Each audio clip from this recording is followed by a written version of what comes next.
26 नवंबर 2008।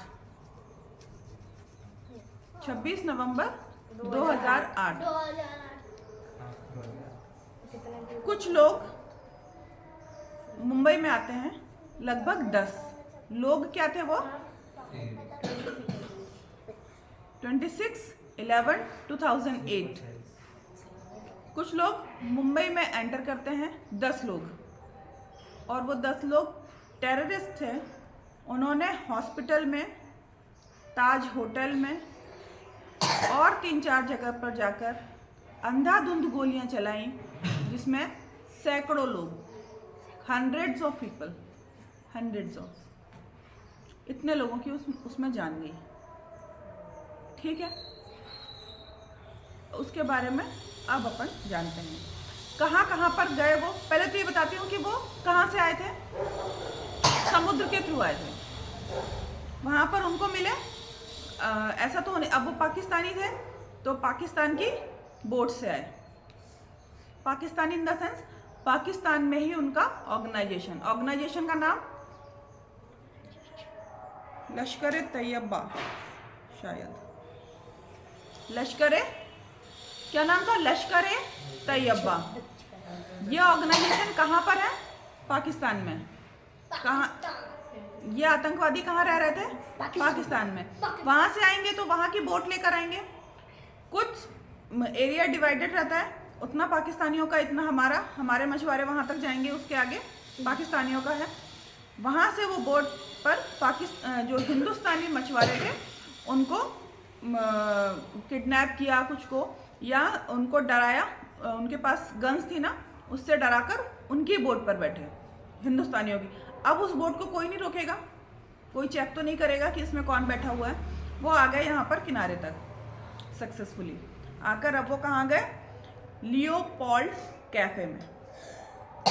हमारी इंटेलिजेंस को पहले ये खबर लग चुकी थी कि ऐसा कुछ होने वाला है, इसलिए पुलिस ने जाकर ये जो लियोपोल्ड कैफे है उसके आसपास के जो एरिया है ना, वहां पर जाकर पहले जो गुमटी होती है ना, स्टॉल्स होते हैं छोटे छोटे, वो खाली करवा दिए थे। तो भीड़ बहुत होती है ना, वो खाली करवा दिए थे। कुछ लोग होते ना कि फिर आसानी से अगर जा रहे हैं तो नहीं, क्योंकि वो तो वहां गए, उन्होंने देखा कि इलीगल एनक्रोचमेंट कर लेते ना कुछ लोग, आकर स्टॉल्स लगा लिए अपने छोटे छोटे। अब अगर चाउमीन की अगर छोटी सी एक दुकान लगा ली है तो वहां पर जाकर चाउमीन खाना चाहिए, है ना, कोई भी अंदर कैफे में जाने से अच्छा कुछ लोग बाहर ही खा लेंगे। कॉलेज स्टूडेंट होते हैं, स्कूल स्टूडेंट होते हैं, कुछ जो डेली वेजेस पे काम करते हैं वो लोग, या वैसे भी लोकल्स होते हैं, निकल रहे हैं, भूख लगी है, एक समोसा लिया और खा लिया, है ना। ऐसे वाले स्टॉल्स उन्होंने हटवा दिए थे। तो सबसे पहले वो घुसे लियोपोल्ड कैफे में। कितने लोग थे? 10 लोग। 10। उस ऑर्गेनाइजेशन का नाम क्या है? लश्कर तैयबा। इसके बाद कुछ लोग, उनमें से ये सब 10 लोग थे, 10 लोग डिवाइड हो गए। इसके बाद थे छत्रपति शिवाजी टर्मिनस में, रेलवे स्टेशन जो वहाँ का सबसे बड़ा है। वहाँ पर जाकर उन्होंने अंधाधुंध गोलियां चलाई, वहाँ पर भी लोगों को मारा। फिर गए ताजमहल पैलेस में। ताजमहल पैलेस मालूम है, फेमस ताज होटल है, वहाँ पर गए।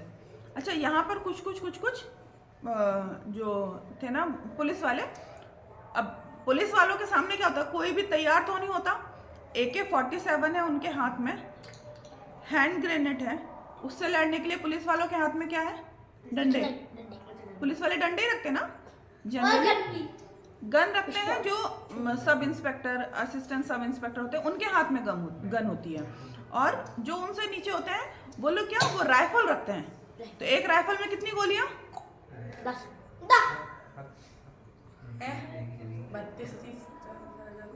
जो भी होती हो, AK-47 की बराबरी कर सकते हैं क्या? और जो पुलिस वालों के पास जो भी गन है, उसमें क्या करना पड़ेगा? निशाना लगाना पड़ेगा। वो तो निशाना लगाना नहीं उन्हें, उनके सामने तो जो आ जाए, छोटा बड़ा, पुरुष महिला, बच्चे, बूढ़े, उन्हें कोई मतलब नहीं, उन्हें तो मारना है। जब वो मार रहे थे ना, तो उन लोगों की फोटो है कि जब लोग मर रहे थे, तड़प रहे थे, तो वो हंस रहे थे। वो करने ही यही आए थे। वीडियो है, फोटो भी है, देखो गूगल पर सर्च करोगे सब मिल जाएगा। और कहाँ गए? कामा हॉस्पिटल। ये 3 जगह हो गई। कहाँ कहाँ हो गई? लियोपोल्ड कैफे, ताजमहल पैलेस और छत्रपति शिवाजी टर्मिनस। उसके बाद में कामा हॉस्पिटल, ओबेरॉय, ये भी एक होटल, और नरीमन हाउस, ये भी एक शायद होटल ही होगा। इतनी जगह पर जाकर उन्होंने जो भयंकर तबाही मचाई, जो खून खराब मचाई, ये समझ लो वहाँ केवल खून खून हो गया। ये बता दूं कि कितने बजे आ गए थे? रात को 9:30 बजे से लेकर 2:30 बजे पकड़े गए। तब तक इन्होंने सिर्फ मारा था। कितने टेररिस्ट थे? 10। उसमें से बाकी के 9 तो मारे गए, एक जिंदा बच गया था। नाम क्या था? अजमल कसाब। 20 साल का लड़का था वो।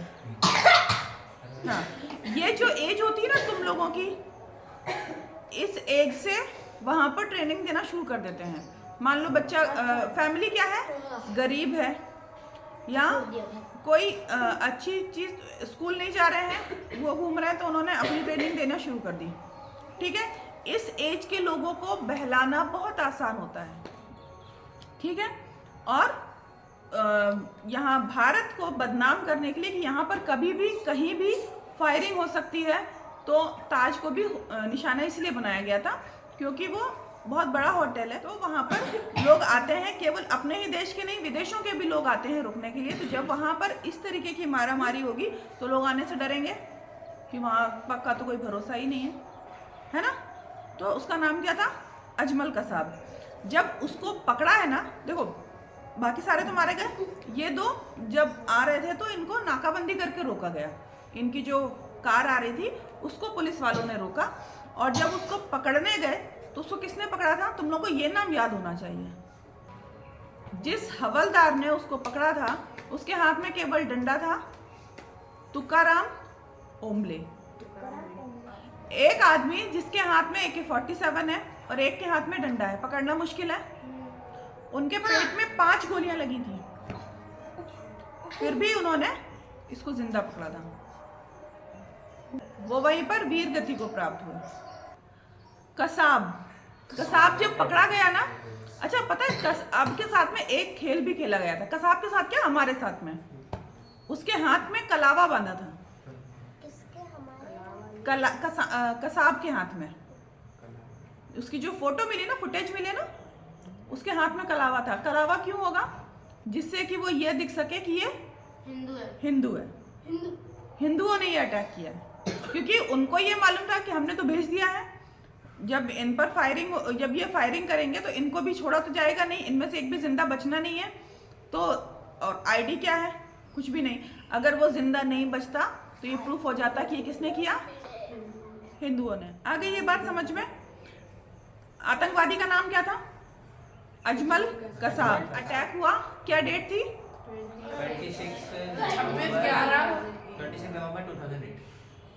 26/11/2008। ठीक है, किसने जिंदा पकड़ा था? तुकाराम ओम्बले। मोहम्मद अजमल आमिर कसाब, ये उसका पूरा नाम है, मोहम्मद अजमल आमिर कसाब। वो जात से ही कसाई है, उसकी जाति जो है ना,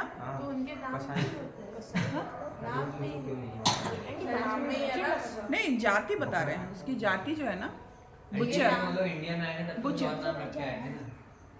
अब क्या पता क्या रख के आए उसने, तो अपने नाम तो फिर रियल बताया ना उसने, मोहम्मद अजमल आमिर कसाब। के बाद में एक बात और बताऊं कि कसाब को हमने, एक तो चोट तो लगी होगी उसको, खुद भी गोलियां चला रहा था, उस पर भी चल रही थी कुछ गोलियां, तो उसको भी लगी होंगी। जो हमारे डॉक्टर उसको ट्रीट कर रहे थे क्योंकि जिंदा बचाना जरूरी था।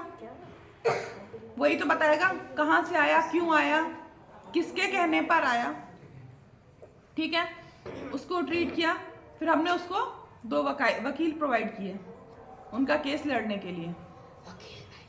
ठीक है, मतलब हमें ऐसे भी वकील करने पड़ते हैं या ऐसे वकील मिले ही होंगे उनको जो उसको बचाएं, उसका पक्ष रखें। ठीक है। उसके बाद में और एक बात बताऊं कि यहाँ के ही लोगों ने, यहाँ के ही वकीलों ने या किसने भी उसको बताया तो उसने, हमारे यहाँ पर ये होता है कि अगर सुप्रीम कोर्ट से ये ऑर्डर आ भी गया है, उसको फांसी की सज़ा मिली थी, अगर ये ऑर्डर आ भी गया है तो भी वो क्या कर सकते हैं कि एप्लीकेशन दे सकते हैं किसको, राष्ट्रपति को, प्रेसिडेंट को, इसको बोलते हैं क्षमा पत्र शायद, कि हमको माफ़ी मिल जाए कि ठीक है अब हमने जुल्म तो कर ही दिया है, हमको माफ़ कर दो, हम फांसी की सज़ा मत दो।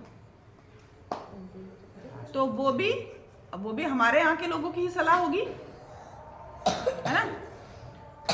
ये भी माफीनामा भी गया था राष्ट्रपति के पास, राष्ट्रपति थे प्रणब मुखर्जी, उन्होंने वो माफीनामा खारिज कर दिया था, मना कर दिया था कि नहीं फांसी ही होगी। हाँ हाँ, कि वो हमने किया था। सही बोल रहे हो, बहुत बढ़िया बोल रहे हो, बिल्कुल। आज तुमने इतने लोगों को मारा, उसके बाद में तुम ये सोच रहे हो कि तुम जिंदा बच जाओ, तुम्हें माफ कर दिया जाए। कैसे माफ कर देंगे? माफ कर सकते हैं क्या?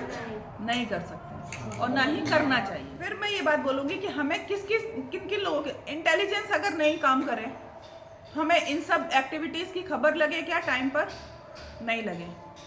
और वहाँ पर बहुत ध्यान से, मतलब ये एक सीक्रेट काम होता है हमारी इंटेलिजेंस का, वहाँ पर भी हमें लोगों की ज़रूरत है। तुम लोग पढ़ोगे लिखोगे तो वहाँ तक पहुँचोगे। हमें डॉक्टर्स की ज़रूरत है, पढ़ोगे तो वहाँ तक पहुँचोगे। हमें पुलिस वालों की ज़रूरत है। यही बोल रहे, यही टाइम है तुम लोगों के पास में, इसी टाइम पर तुम्हारी बॉडी में सबसे ज़्यादा एनर्जी है। अब उस एनर्जी को तुम्हें यूज़ करना है या मिस यूज़ करना है, ये तुम लोगों के हाथ में। ठीक है। तो पढ़ाई में जितना ज्यादा मन लगाओगे, तुम लोगों की सबसे अच्छी दोस्त दुश्मन पढ़ाई है। जितना उसके पास में बैठोगे उतना वो तुम्हारे काम में आएगी। जितना उससे दूरी बनाओगे, दुश्मन से दूर रहते हैं ना, जितना दूरी बनाओगे उतना ज्यादा नुकसान पहुंचाएगी, है ना। थोड़ी देर के लिए मोबाइल देख लेते हैं, फिर पढ़ने बैठते हैं। वो जो थोड़ी देर होती है ना, वो कब बहुत देर हो जाती है, कब बहुत दिन हो जाता है। तो ये जब जानते हो बेटा तो दूर रहो ना उससे। सर्वे भवन्तु सुखिनः, सर्वे सन्तु निरामयाः, सर्वे भद्राणि पश्यन्तु, मा कश्चित् दुःखभाग् भवेत्। ओम शांति शांति शांति। शांति पाठ। ओम द्यो शांति अंतरिक्षमं शांतिः, पृथ्वी शांतिरापः शांतिरोषधयः शांतिः, वनस्पतयः शांतिर्विश्वे देवा शांतिर्ब्रह्म शांतिः, सर्वं शांतिः शांतिरेव शांतिः, सा मा शांतिरेधि। ओम शांति शांति शांति। जय घोष कर लें। गायत्री माता की जय, यज्ञ भगवान की जय, वेद भगवान की जय, भारतीय संस्कृति की जय, भारत माता की जय। एक बनेंगे, हम सुधरेंगे, विचार क्रांति अभियान सफल हो। देश की रक्षा कौन करेगा? माँ का मस्तक ऊंचा होगा। नर और नारी वंदे वंदे। गौ माता की अपने अपने माता पिता की। हर हर महादेव।